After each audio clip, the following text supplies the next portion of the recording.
We have been partnering with the Kenya National Drama Festival in organizing this festival.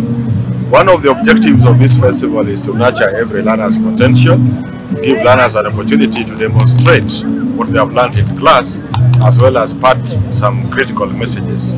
So I'm very happy that watching this festival for the last 10 years, we have been able to achieve, the last 10 days, we have been able to achieve the objectives of that festival. It is a children's festival.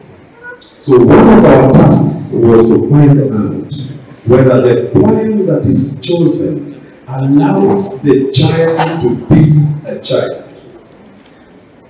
Sometimes we get very enthusiastic as teachers and they say, let's, and you give the child a poem that is beyond the child.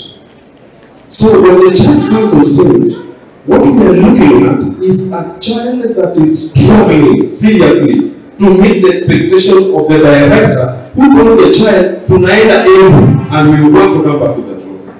Language. Choice of language.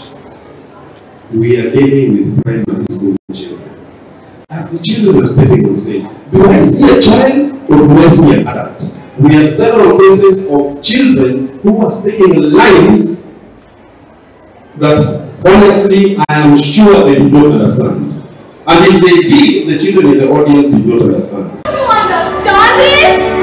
It's an international school, not just Mathina's worst part of your social class has to do with me wanting to hike here. You guys are being